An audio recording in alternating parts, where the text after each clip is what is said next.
और हम बात कर रहे हैं इस वक्त बड़ी खबर की। बड़ी खबर आपको बता रहे हैं आम आदमी पार्टी से जुड़े। आम आदमी पार्टी की तरफ से आगामी लोकसभा चुनाव को लेकर 5 उम्मीदवारों के नाम का ऐलान कर दिया गया है। दिल्ली की 4 सीटों के लिए उम्मीदवारों के नाम की घोषणा कर दी गई है और साथ ही हरियाणा की 1 सीट के लिए भी उम्मीदवार के नाम की घोषणा की गई है। आपको बता दें कि आम आदमी पार्टी ने दिल्ली के लिए 4 कैंडिडेट के नाम की घोषणा की है, जिसमें पूर्वी दिल्ली से कुलदीप कुमार को प्रत्याशी बनाया गया है। पश्चिमी दिल्ली से महाबल मिश्रा दांव आजमाते नजर आएंगे। दक्षिणी दिल्ली से सहीराम पहलवान को मौका मिला है, जबकि नई दिल्ली से सोमनाथ भारती उम्मीदवार होंगे आम आदमी पार्टी के। वहीं हरियाणा के कुरुक्षेत्र से सुशील गुप्ता को उम्मीदवार घोषित किया गया है। ये बड़ी और अहम खबर आपको बता रहे हैं। अब से कुछ ही देर पहले आम आदमी पार्टी की तरफ से बाकायदा एक प्रेस कॉन्फ्रेंस की गई थी, जिसमें उम्मीदवारों के नामों का ऐलान किया गया है।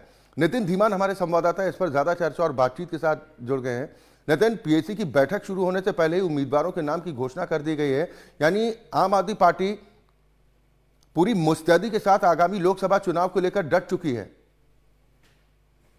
नया काम तो कर ही नहीं सकती, पिछले काम कैसे पूरे होंगे। नितिन, आवाज मिल पा रही है आपको? चलिए हम दोबारा संपर्क करेंगे, लेकिन ये बड़ी और अहम खबर इस वक्त आपको बता रहे हैं। दिल्ली के 4 उम्मीदवारों के नामों का ऐलान कर दिया गया, जबकि हरियाणा की 1 सीट के लिए भी उम्मीदवार के नाम की घोषणा कर दी गई है। नितिन धीमान हमारे संवाददाता एक बार फिर ज्यादा जानकारी के साथ जुड़ गए हैं। नितिन, उम्मीदवारों के नामों की घोषणा कर दी गई है, यानी कि आगामी लोकसभा चुनाव को लेकर अब पूरी मुस्तैदी के साथ आम आदमी पार्टी जुटती दिखाई दे रही है, चाहे उम्मीदवारों के नामों की घोषणा हो या फिर अपनी रणनीति को आगे बढ़ाने की। सबसे पहले आम आदमी पार्टी ही है जिन्होंने अपने उम्मीदवार की घोषणा कर दी। और ये जो 4 नाम हैं, वैसे हरियाणा का डाल के 5 नाम, 4 नाम में 3 मौजूदा विधायक हैं, 1 पूर्व सांसद है महाबल मिश्रा।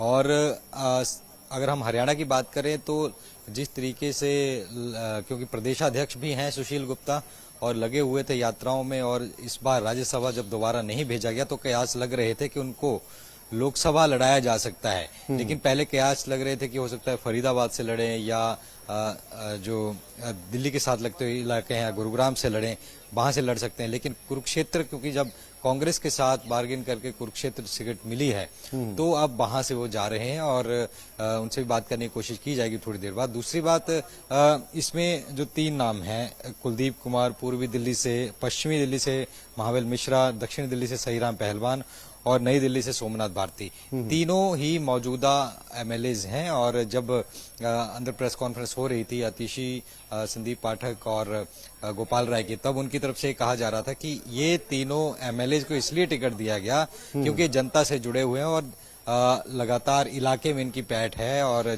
24/7 ये जनता के लिए खड़े रहते हैं, इसलिए इनको ये टिकट यहाँ पर दिया गया है।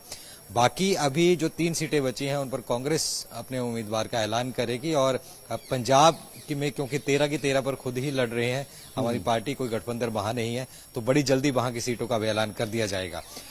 ये देखा गया है कि आम आदमी पार्टी पहले ही कैंडिडेट्स का ऐलान कर देती है ताकि प्रचार प्रसार का वक्त कैंडिडेट्स को वहां पर मिल जाए। हालांकि अभी आचार संहिता लगी नहीं है, अभी उसमें अनाउंसमेंट जो कही जा रही है कि हो सकता है कि मार्च 15 के बाद अनाउंसमेंट इन सब चीजों की हो। तो इससे पहले क्योंकि आज एक पीएसी की बैठक थी, जो पॉलिटिकल अफेयर कमेटी है आम आदमी पार्टी की, उनकी एक बैठक थी और उसके बाद ये फैसला लिया गया। सूत्रों से कुछ नाम पहले ही चल रहे थे और मैं अभी तस्वीरें दिखाऊं, मैं अरविंद केजरीवाल के घर के बाहर मौजूद हूं और यहाँ पर ही तमाम नेता जितने भी हैं वो अंदर मौजूद हैं, चाहे गोपाल राय हो, दुर्गेश पाठक हो, पंकज गुप्ता हो, इमरान हुसैन हो, राखी बिरला, संदीप पाठक या आतिशी हो, तमाम नेता अंदर ही मौजूद हैं और अभी भी मंत्रणा इसमें चल रही है। और अगर हम बात करें तो ये बड़ी जल्दी अब क्योंकि पंजाब की सीटों का भी ऐलान किया जा सकता है क्योंकि वहां पर भी चिंतन मंथन लगातार जारी है। अब इसके बाद पंजाब की सीटों का ही डिक्लेयर किया जाना, इससे पहले 5 का ऑलरेडी डिक्लेयर आम आदमी पार्टी कर चुकी है। अब दिल्ली की 4 और एक हरियाणा की जो सीट थी उसका भी डिक्लेयर हो चुका है। लेकिन बिल्कुल अगर दिल्ली के लिहाज से नितिन बात की जाए तो आम आदमी पार्टी के लिए चुनौती इतनी आसान नहीं है, क्योंकि विधानसभा चुनाव में भले ही सुपड़ा साफ करने में कामयाबी अरविंद केजरीवाल को मिलती रही हो, उनकी पार्टी को मिलती रही हो, लेकिन लोकसभा चुनाव के दौरान चाहे 2014 का चुनाव हो या 2019 का चुनाव हो तो खाता तक नहीं खुला। तो ये कितनी बड़ी चुनौती, भले ही उम्मीदवारों के नाम की घोषणा कर दी गई, लेकिन चुनौती कितनी होगी इन चेहरों के सामने अब कम से कम।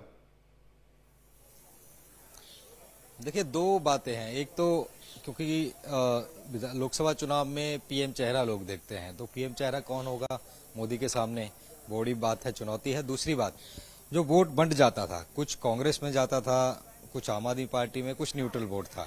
तो अब यहाँ उम्मीद ये जताई जा रही है कि कांग्रेस वोट आम आदमी पार्टी को आ जाए और जो आम आदमी पार्टी का जहाँ कैडर है वो कांग्रेस के कैंडिडेट को दे दे। लेकिन क्या ऐसा हो पाएगा? क्या जो कट्टर कांग्रेसी है वो आम आदमी पार्टी के कैंडिडेट को वोट देगा, या जो आम आदमी पार्टी को सपोर्ट कर रहा है कई सालों से वो कांग्रेस के कैंडिडेट को वोट देगा?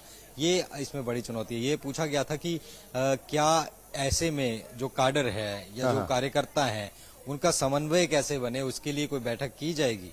तब अंदर प्रेस कॉन्फ्रेंस में संदीप पाठक, आतिश्वर गोपाल राय ने कहा कि इसको लेकर के भी वो लगातार लगे हुए हैं और बड़ी जल्दी समन्वय उनका कैसे बनाना है, किस तरीके से होना है, कैसे कार्यक्रम होंगे, किस पार्टी का नेता वहां प्रचार करने जाएगा, वो समन्वय भी बनेगा। क्योंकि अल्टीमेटली जमीन पर कैडर ने काम करना है, कार्यकर्ता ने करना है।